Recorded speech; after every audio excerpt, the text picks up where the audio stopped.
Hi everyone, it's Mike again from 826LA, and I'm here to bring you another episode of Barnacle and Barnacle Presents. Now this week, we'll be continuing the theme of poetry and reading another collection of poems written by students just like you during a well-wishing and poetry writing field trip. Now during this field trip, students wrote poems for Hufflepuff, our publisher, Professor Barnacle's pet puffin. Just between me and you, I think Professor Barnacle is a big Harry Potter fan. Now, as much as we love making these videos for you, we want to see what you've been working on. So at the end of today's video, we'll be asking you to write your own poem for a puffin. And if you do, and you share it with us, we'll read it on next week's episode. Now, parents and teachers, you can help your students share their writing by emailing it to us at fieldtrips@826la.org or sharing it with us on social media at 826LA on Facebook, Instagram, and Twitter.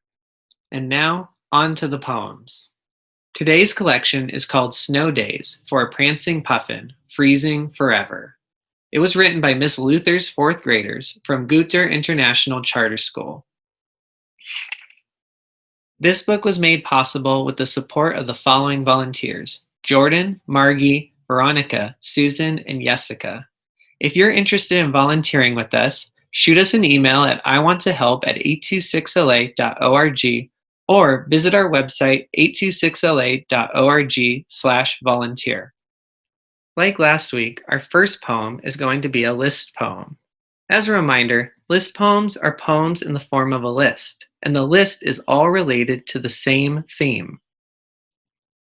List poems use onomatopoeia, those sound effect words like crash and boom that you find in comic books, and alliteration, words that start with the same sound like you find in tongue twisters. Let's see what list poem Miss Luther's fourth graders wrote.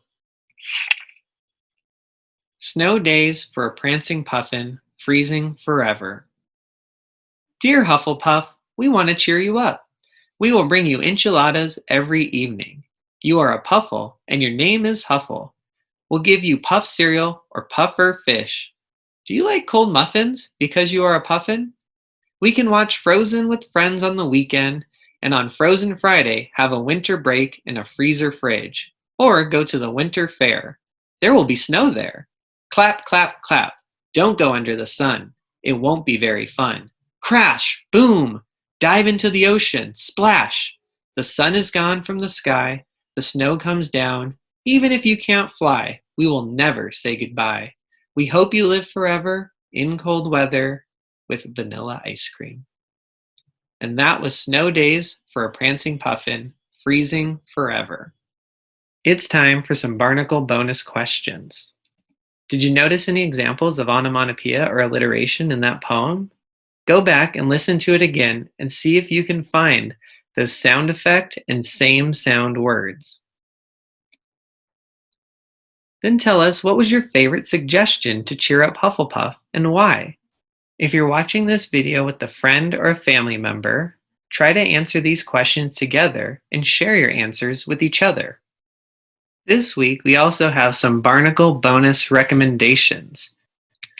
If you enjoyed that list poem, check out some other famous list poems, including Sick by Shel Silverstein and Bleezer's Ice Cream by Jack Perlewski.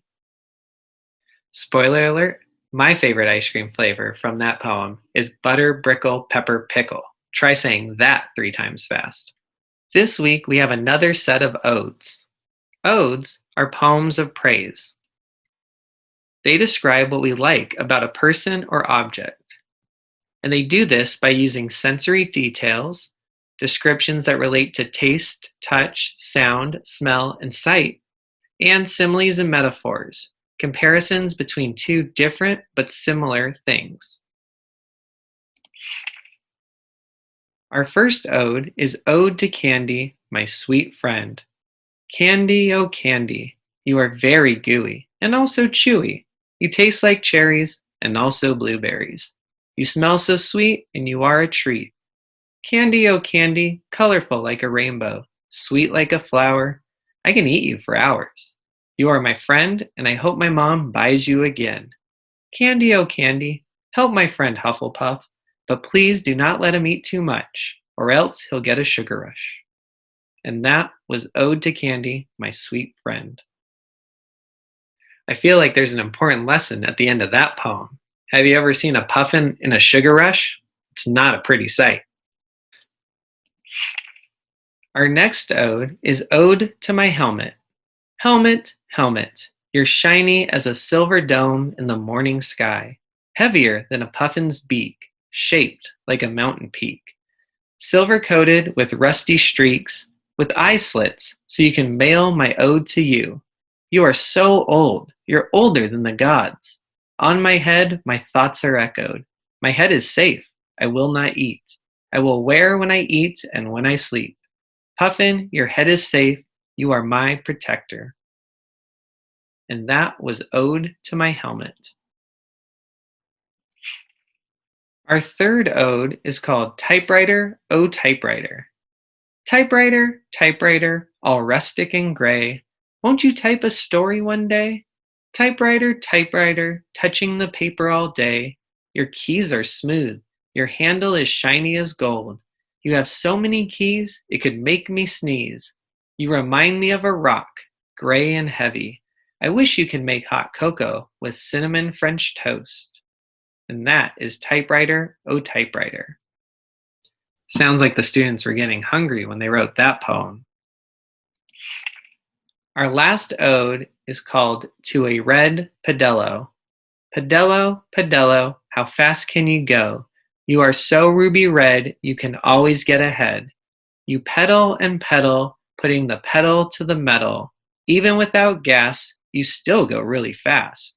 You can go anywhere as long as you dare. With your webbed feet, you can drive your car far away towards a snowy day. And that was To a Red Pedello. It's time for some more Barnacle bonus questions. What was your favorite simile or metaphor in the poems that we just heard? Go back and listen for those comparisons and see if you can find them. Can you draw a picture of one of the objects described in the odes you just heard? If you're watching this with a friend or family member, each of you can draw a picture and then try to guess which ode the other's picture goes with. Have you been enjoying these odes? Here are some more for you to check out. Ode on a Unicycle by Ken Nesbitt and Ode to a Tomato by Pablo Neruda. And that's it for today's episode. You can download a copy of today's collection through the link in the description below and print it out to make your own copy of the book. We've included lined pages for you to add your own poem and blank pages for you to add illustrations to go with the poems we've just read. Now remember, if you have a great poem or illustration, we want you to share it with us. And if you do, we'll highlight it in next week's episode. Thanks again for joining us for another episode of Barnacle and Barnacle Presents. We'll see you next time. Until then, keep writing.